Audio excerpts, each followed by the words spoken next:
The SEALs thought they were alone.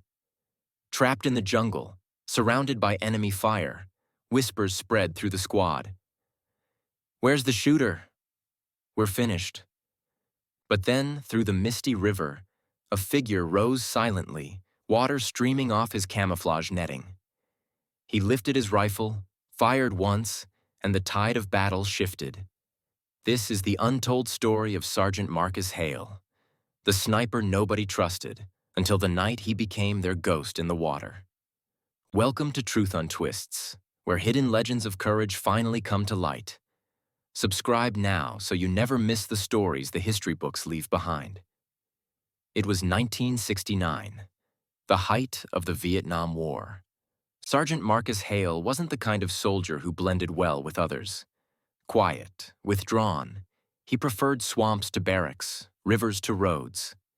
His fellow soldiers joked that he was half amphibian, someone too strange to trust in the chaos of war. Even his commanding officer often kept him on the fringes of missions. "Keep Hale in the rear," they'd say. "He's too unpredictable." But Hale had grown up in the Louisiana bayou, where silence was survival. As a boy, he'd tracked deer through waist-deep water, lying motionless for hours beneath the reeds. He could read currents like others read maps. The jungle rivers of Vietnam weren't foreign to him. They felt like home. In July, a SEAL reconnaissance team was deployed upriver deep into enemy territory. Their task? Locate a Viet Cong command post hidden near a tributary. But the mission collapsed. Ambushed in the dark, the SEALs found themselves cut off, pinned down by heavy fire on the edge of a mangrove swamp. Their radio crackled with desperation. "Multiple wounded. Surrounded. Where's our cover? We're outnumbered 10 to 1. Back at the firebase, commanders scanned the map. Helicopters couldn't penetrate the thick canopy. Artillery risked wiping out the very men they were trying to save. There was only one option left: send a sniper who knew the rivers. And that's when someone finally said the name: Hale. Marcus Hale said nothing as he prepared.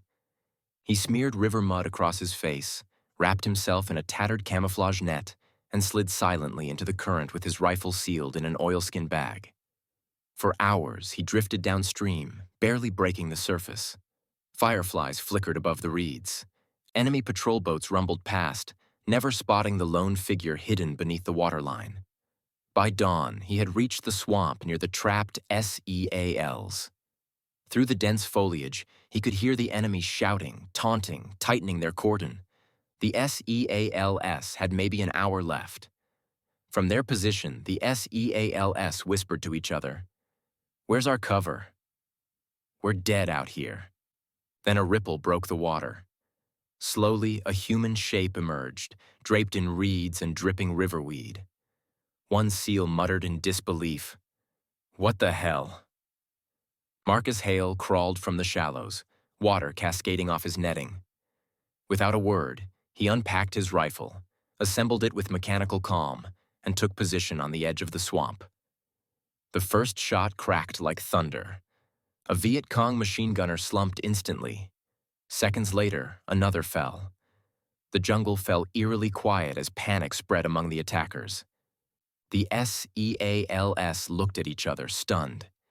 The man they had once mocked as Swamp Rat had become their deliverance. For the next 47 minutes, Hale became a ghost. He moved between firing positions, never staying in one spot. Every shot was precise, every pull of the trigger dismantling the enemy's confidence. The SEALs used the openings he created to reposition, drag their wounded to cover, and regroup. Whenever an enemy squad tried to press forward, Hale's rifle answered, cutting them down before they could break through.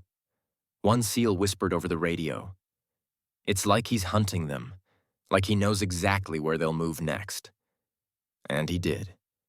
The jungle was his hunting ground. As dusk settled, the Viet Cong began to falter. Their commander barked orders, rallying them for one last push. Hale found him through his scope, silhouetted against a lantern's glow. He exhaled, squeezed silence. The commander dropped.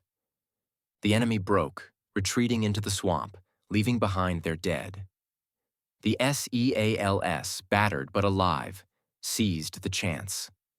With Hale guiding them through backwater channels, they slipped out under cover of night, every step shielded by the man they had once dismissed.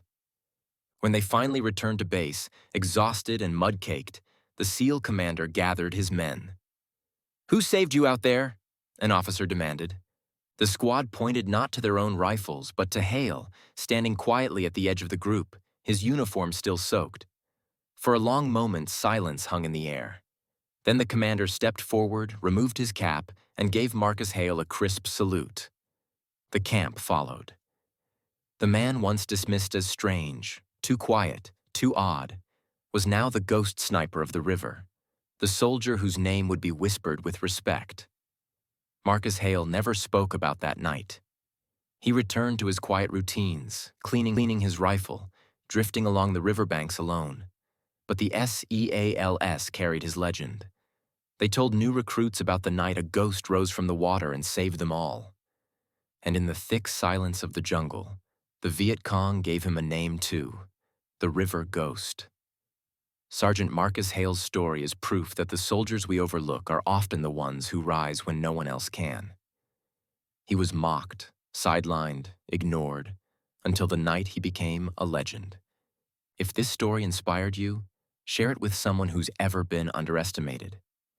And don't forget to subscribe to Truth Untwists for more untold military legends, where history's quietest soldiers finally get the recognition they deserve.